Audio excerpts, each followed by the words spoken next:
ମୋନା ମୋନା ଛୋଟେଲାଲ ମୁଁ ଜିଲ୍ଲା କୁର୍ବା ଦୀପକାରୁ ଆସିଛି। ବିଗତ କିଛି ସମୟ ଧରି ମୁଁ ସମସ୍ୟା ମୋର ଘର ଲୋକଙ୍କର ସମସ୍ୟାକୁ ନେଇ ଚିନ୍ତିତ ଥିଲି ମୁଁ।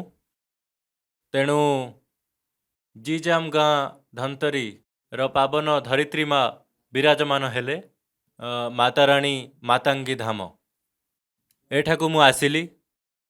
ଆଉ ଏଠାରେ ମୋର ଆସିବା ପରେ ସମସ୍ୟାର ସମାଧାନ ମିଳିଲା।